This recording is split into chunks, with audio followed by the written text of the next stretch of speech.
So you're going to talk to us about Lagrangian means and their computation. Exactly. Okay. So to set the stage for my talk, I want to say a few things about time averaging in geophysical fluid dynamics. We all know GFD is a multi-time scale phenomena. We have fast components of dynamics like waves, like unbalanced turbulence, and the slow components of dynamics like large-scale eddies and vortices. And it's very important to entangle these modes of motion to make sense of the dynamics. Sometimes we can't resolve the fast dynamics completely, so it's good to filter it out to understand the remaining slow part. There are two types of averaging fluid mechanics in general. There's the Eulerian averaging, in which we fix ourselves to a point in space and measure the quantity of interest, for example, temperature, I don't know, vorticity, velocity, and we take the time series at the fixed point in space and then average them. Alternatively, we can move along the particle path and measure that quantity, which I called phi, can stand for anything that you want to take its mean of. We can measure that along the particle path and then average it. So here I am, like, for example, at the end of my averaging interval, I'm sitting at point capital X. I have this displacement vector that maps me back to particle position at different times. And then at different times, I measure my quantity phi along the particle path. To give you some feeling toward Lagrangian versus Eulerian averaging, I'm showing you a very simple simulation. This is a 2D incompressible Navier-Stokes simulation. And I put a dot here. I measure the vorticity field, the vertical vorticity, at this fixed point, and also measure it along the particle that starts from this black dot but moves in time. So the red dots are showing the particle path, and in the right, I'm showing you the time series of Eulerian, Eulerian time series, which is basically sitting on this fixed black dot. And in the bottom, I'm showing you the Lagrangian time series. And they're quite drastically different. From basic fluid dynamics, we know that 2D incompressible flow conserves vorticity materially. So along the particle path, vorticity stays constant. But at a fixed point, obviously, it doesn't. So the average of this time series and that time series could be very different. Now, the question is, which one is better, Lagrangian or Eulerian? There's no definite answer, but in a couple of slides, I want to make case for superiority of Lagrangian averaging, at least from practical and conceptual point of view. One of the reasons that makes Lagrangian averaging really superior is the removal of Doppler shift. So, for example, if there's a very strong background flow carrying a wave, and then we sit in space, fixed point in space, the frequency that we measure, we know from high school physics, is not the frequency of waves. It's a Doppler shifted frequency of the wave. So if omega is my wave's intrinsic frequency, which I can measure if there was no flow, it was just a wave. And then if it's sitting on a wave and coming toward me, the frequency that I measure is basically this capital omega, which is Doppler shifted by this term. And depending on the size of the sign of Doppler shift, the measured frequency might be much smaller than the intrinsic frequency. So the time scale of the wave that I observe could be much slower than the actual or the natural time scale of the wave. As a result, filtering in Eulerian space, in Eulerian framework, might make the decomposition into mean flow and wave very murky. This figure illustrates this problem, which I took from Shakespeare et al. So to the left, they're showing you the Lagrangian mean kinetic energy, and to the right is the Eulerian mean kinetic energy, with the same averaging window. And you can see that Lagrangian mean Lagrangian averaging managed to take out the wave signal properly, but in the Eulerian mean, we still see the trace of the wave signal due to that same Doppler shift effect. Similar thing may happen in the other scenario when the waves are very strong and they're advecting the background flow. So this is a result from one of my own simulations. The shallow water system, I have a turbulent field in the background, and I added like mode 1 very strong wave at the same amplitude as the background flow. And then I did Lagrangian averaging in the middle panel and Eulerian averaging in the right panel. Because the mean flow is advected back and forth by this strong wave, when we sit at fixed point in space, a lot of mean flow features are blurred by this strong oscillations. But if we follow like particle paths, we manage to resolve the mean flow feature much better, as you can see in this figure. It's also Lagrangian averaging is also quite useful when you look at it from theoretical point of view. Again, this is just a very hand-wavy argument. I'm showing you a glimpse of Lagrangian averaging superiority. I can talk about this for hours. So if you have a materially conserved quantity, let's say phi, for example. Sorry? BSNL-টাকে improve করলেই তো হয়। BSNL-টাকে তো improve করলেই হয়। Somebody needs to be muted. All right. I thought it was a question. Sorry. No. So if phi is, for example, in the GFT context, PV, which is materially conserved, or like you saw in the 2D incompressible flow, is the vorticity, I can take the average of this equation, both in the Eulerian way or Lagrangian way. If I take the Eulerian mean of this equation, I get like Eulerian mean quantities, like basically the material time derivative of the Eulerian fields, plus the mean of the perturbation terms, which shows up in a lot of different contexts. For example, in turbulence modeling, this is Reynolds average, or if like you're like atmospheric scientist and you look at the waves and mean flow, this is like your gravity wave momentum flux. But if I do proper Lagrangian averaging, which is generalized Lagrangian averaging, which I talk about a little later, then I get rid of this product term. So the good thing about Lagrangian averaging is the Lagrangian mean of the material derivative is the material derivative of the Lagrangian mean. So if, for example, PV is conserved in the instantaneous quantity, for the Lagrangian mean framework, the Lagrangian mean PV is still conserved, which has a lot of good applications when it comes to modeling. So if Lagrangian averaging is so great, why don't we do it all the time? The main reason is basically computational difficulties.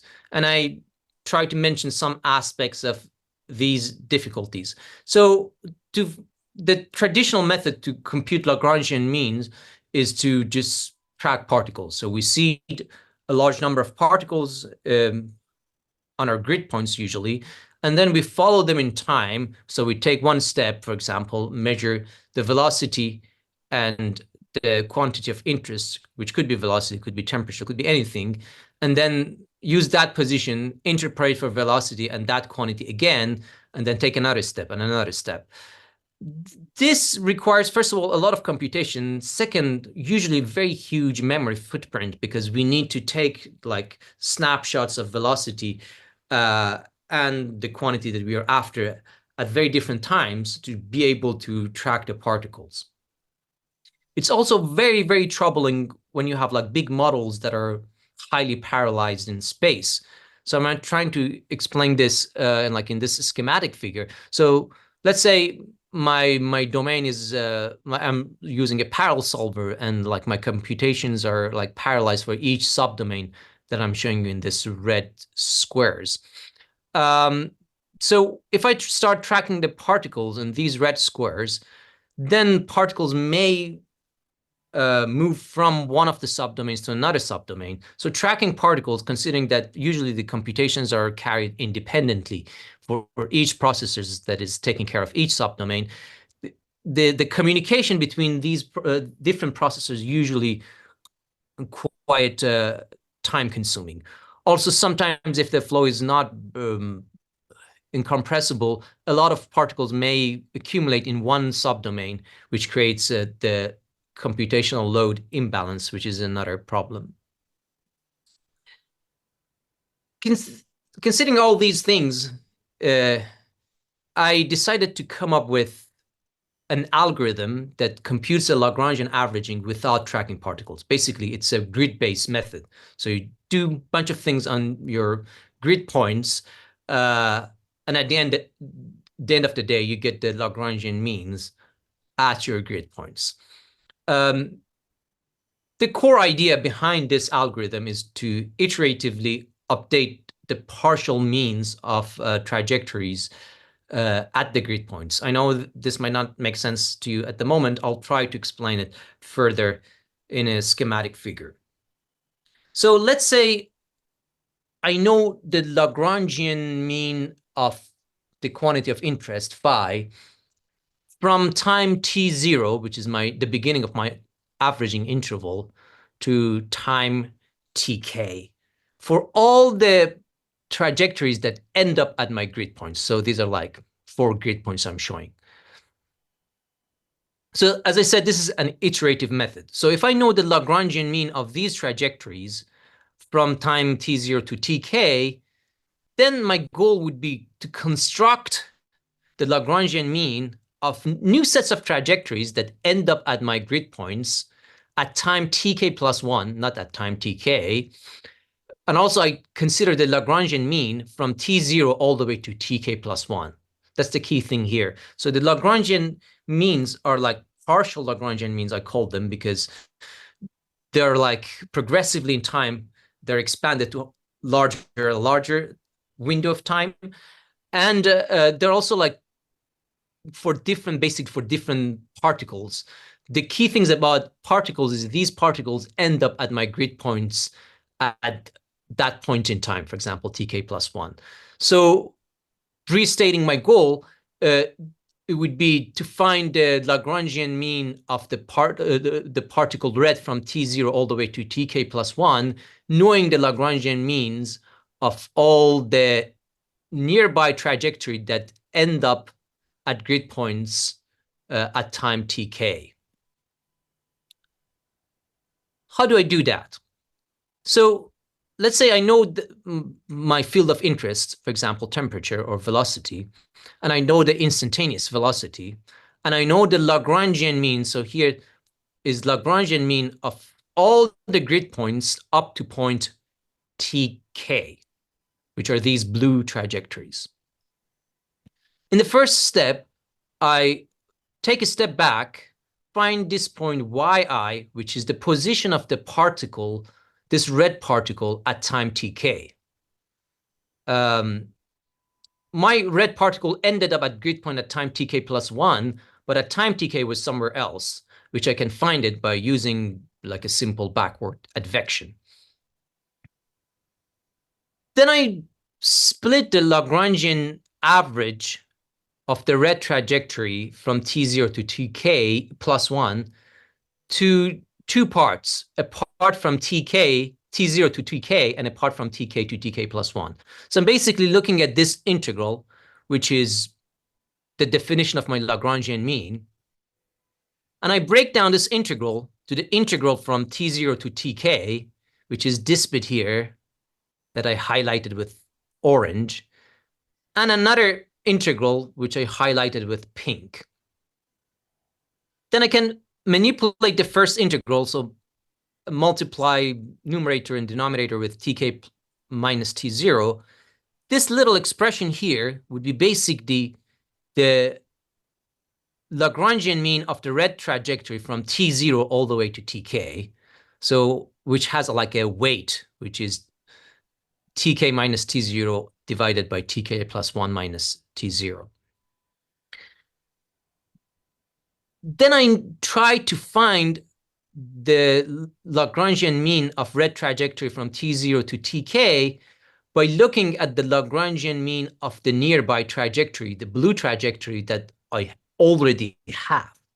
So by just a simple interpolation, I can find this term, this integral, which is the Lagrangian mean of T0 to Tk of red trajectory, by looking at the blue trajectories.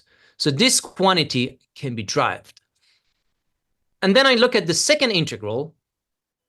I can simply approximate the second integral by a trapezoidal rule. So I know the quantity, considering that the time step is short. I know the quantity at time tk and at point yi, and I know the quantity at xi and tk plus 1. So I get this expression for discretizing the second integral.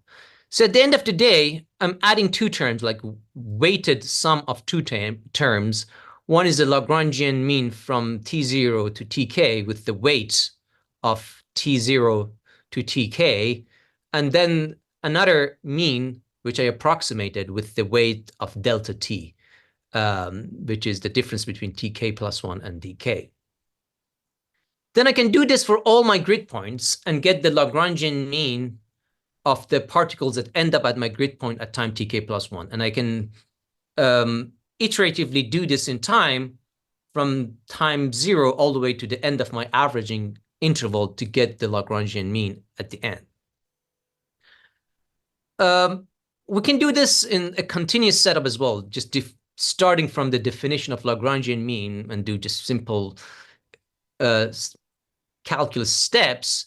We get a PDE basically for the partial Lagrangian mean, which is the Lagrangian mean of the quantities that end up at point x at time t.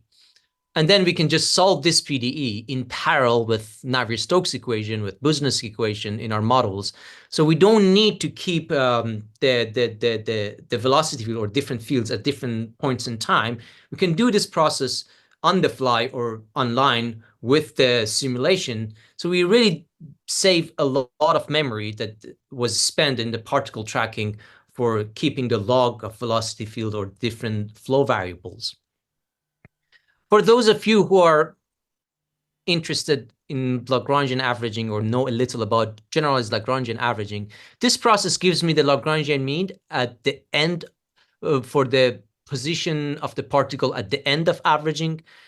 The more useful quantity is generalized Lagrangian mean, which is the Lagrangian mean assigned to the mean position of the particle, which I can drive the mean position of the particle with just a simple PDE, which is a special case of the first one.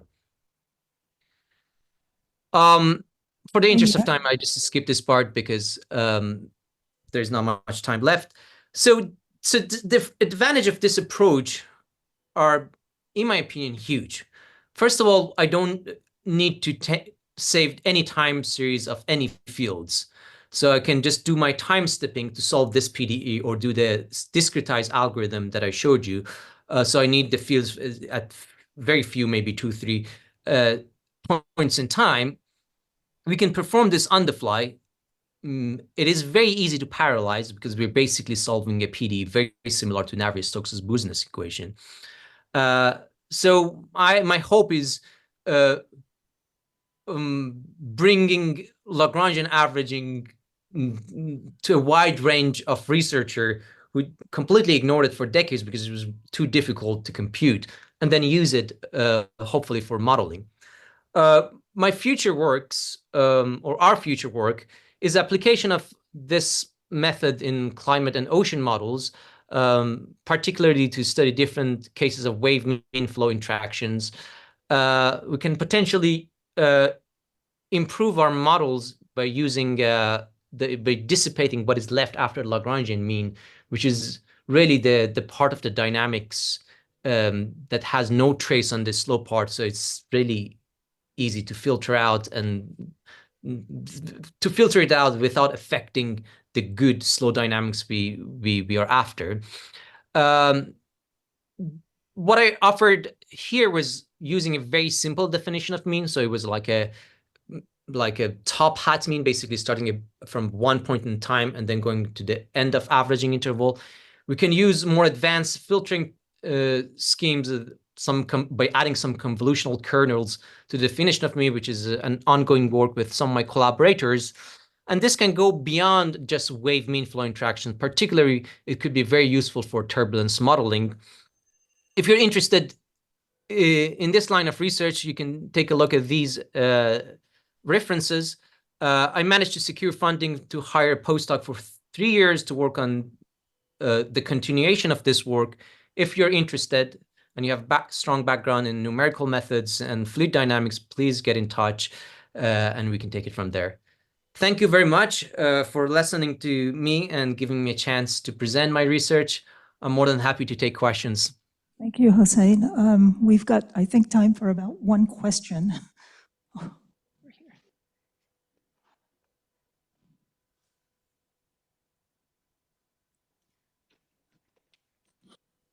The algorithm you explained, in that I think we have to deal with single particle trajectories rather than the continuum kind of things. So in most of the fluid dynamic works of CFD, we deal with continuum hypothesis. Along with the continuum, the Navier-Stokes equation, continuity equation is solved in continuum medium hypothesis. So how can we keep the track of the trajectories? Sorry to stop you. No, I don't look at the single particle trajectory. That's the whole point of the method. It's actually looking at the continuum. So in the discretized algorithm that I showed, there are red trajectories at ending up at all my grid points. And if you look at the PD that I showed, this is actually a continuum problem. So this is giving me the Lagrangian mean of the particle up to time t for any point in space. So if you solve this PDE, you can, depending on your grid structure, or if you do it analytically, you get the Lagrangian mean for every single point in space. Okay, I have to read this actually. Okay, thank you. Yeah, sorry, it's a bit a hard concept to grasp. So the way I showed it with the schematics, I just show you one single trajectory, but you do this for all grid points that you have or any point in space that you want. So you get the Lagrangian mean field as a vector field. So this would be your vector field, not just like a single point in space. Okay, yeah. Thank you. Maybe at the end of the session, we can have a discussion, because I'm sure of course. there are more questions. Thank you, Hossein. Thank you very much, Pascal.